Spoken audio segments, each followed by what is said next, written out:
ইয়ামহাকুল্লাহুর রিবা ওয়া ইউরবিস সাদাকাত ওয়াল্লাহু লা ইউহিব্বু কুল্লা কাফফারিন আসীম। আল্লাহ পাক বলেন ইয়ামহাকুল্লাহুর রিবা, আমি সুদকে ধ্বংস করে দেই আর দান সদকাকে বৃদ্ধি করি। সুবহানাল্লাহ। আল্লাহ পাক বলেন ওয়াল্লাহু লা ইউহিব্বু কুল্লা কাফফারিন আসীম, প্রত্যেক অপরাধীকে আমি ভালোবাসি না। এরপর আল্লাহ বলেন এবার ইন্নাল্লাযীনা আমানু ওয়া আমিলুস সালিহাতি ওয়া আকামুস সালাহ, যারা ঈমান আনবে এবং সৎ কাজ করবে, আমলে সালেহ করবে, আকামুস সালাহ নামাজ পড়বে, যাকাত দিবে, আল্লাহ পাকের দরবারে তাদের জন্য আছে পুরস্কার। সুবহানাল্লাহ। লাহুম আজরুহুম ইনদা রাব্বিহিম ওয়া লা খাউফুন আলাইহিম ওয়া লা হুম ইয়াহজানুন, তাদের কোনো টেনশনও থাকবে না, কোনো পেরেশানিও থাকবে না, কোনো দুঃখও থাকবে না। সুবহানাল্লাহ।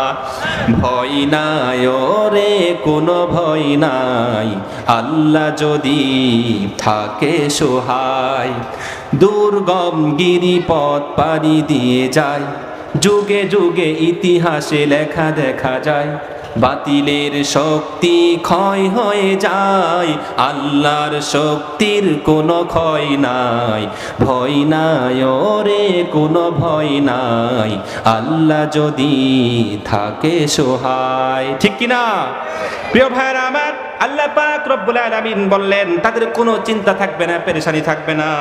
এবার আল্লাহ আরো বলেন ইয়া আইয়ুহাল্লাযীনা আমানুত্তাকুল্লাহ,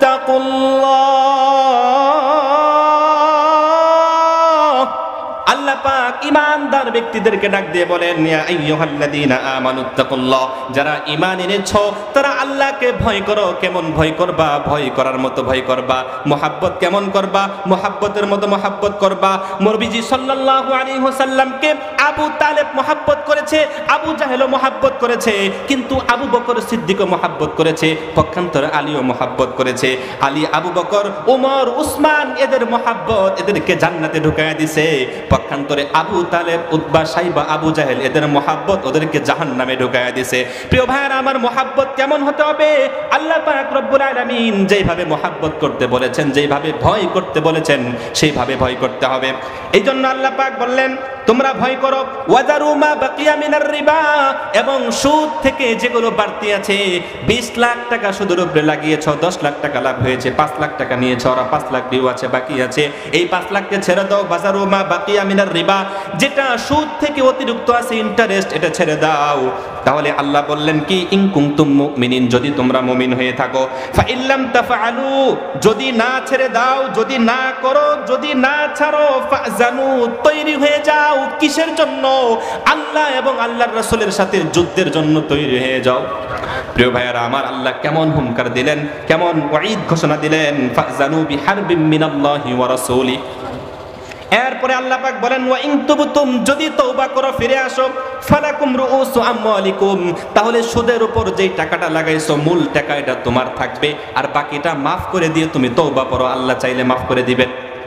প্রিয় ভাইরা আমার, আল্লাহ পাক বলেন ওয়ালা তাজলিমু লা তাজলিমুনা ওয়ালা তুজলামুন, তোমরা কারো প্রতি জুলুম করো না, তাহলে আল্লাহ পাকও তোমাদের প্রতি জুলুম করবে না।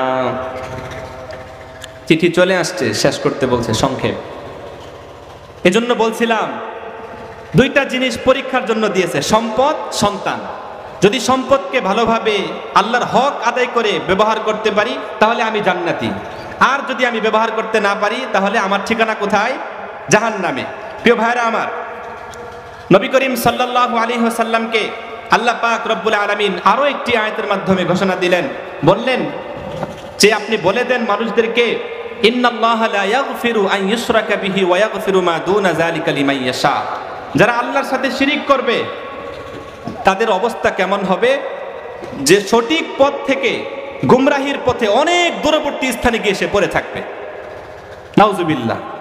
এরপরে আল্লাহ পাক রব্বুল আলামিন বলেন ইয়াদউনা মিন দুনিহি ইল্লা ইনাসা ওয়া ইয়াদউনা ইল্লা শাইতানাম মারিদা। আল্লাহ পাক রব্বুল আলামিন আয়াতের মধ্যে বলেন আল্লাহকে ছাড়া তারা যাকে ডাকে তারা কতিপয় নারী ছাড়া কিছু না। কতিপয় নারী ছাড়া কিছু না। ওয়া ইয়াদউনা ইল্লা শাইতানাম মারিদা, স্পষ্ট ভ্রষ্টতা শয়তান। আল্লাহ পাক বলেন লানাহুল্লাহ, আল্লাহ তাদের উপর লানত করেছেন। তার উপর লানত কার উপর? শয়তানের উপর। মনোযোগ দিয়ে শোনেন, এবার শয়তান কি বলে আল্লাহকে? শয়তান বলে লাআত্তাখিদান্না মিন ইবাদিকা নাসিবাম মাফরুদা। শয়তান আল্লাহকে বলে, রব্বুল আলামিন, আমি তোমার বান্দাদের মধ্য থেকে কিছু বান্দাকে আমি আমার দলে ভর্তি করাবো। শয়তান আল্লাহকে বলে, আমি তোমার কিছু মুমিন বান্দাদেরকে, নেককার বান্দাদেরকে, জাকিরিন শাকিরিন রুকুকারী সেজদাকারী বান্দাদেরকে আমার দলে ভর্তি করাবো।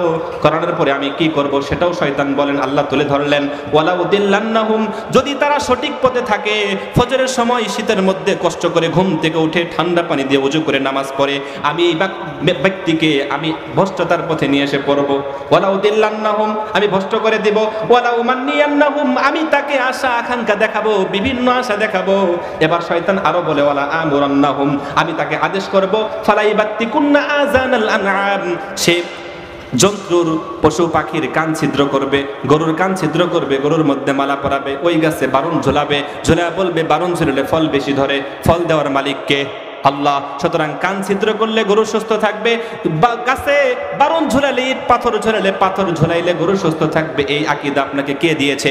শয়তান বলে, আমি তাদেরকে এটা হুকুম করব এবং আরো হুকুম করব, ওয়ালা আমুরান্নাহুম ফালাইগাইয়িরুন্না খালকাল্লাহ,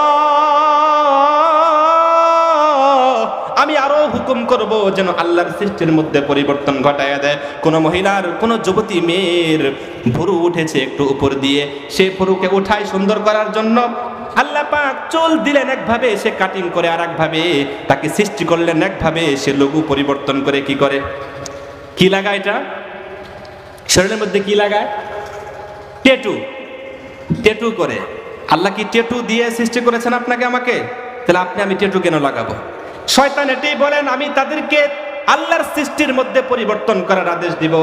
এবার আল্লাহ বলেন, ফালাইবাত্তিকুন্না ওয়া মান ইয়াত্তাখিদিশ শাইতানা ওয়ালিয়াম মিন দুনিল্লাহি ফাকাদ খাসিরা খুসরানাম মুবিনা।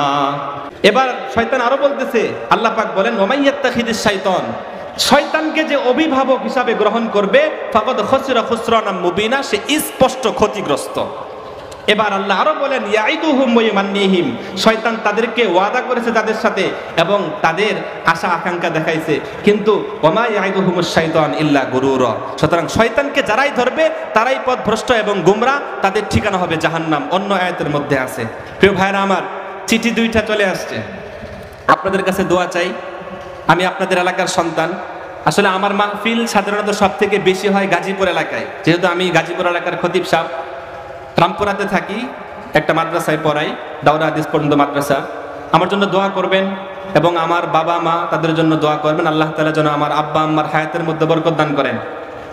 এবং সবার জন্য দোয়া করি, আল্লাহ তাআলা আপনাদের সবাইকে সুস্থতার নিয়ামত দান করেন এবং আমাদের এই সমাজ আরগিলা তাপ্তাপাড়া এলাকা যেন সুন্দরভাবে প্রত্যেকটা যুবক যেন কোরআন পড়নেওয়ালা হয়, ইসলামী মাইন্ডের হয়।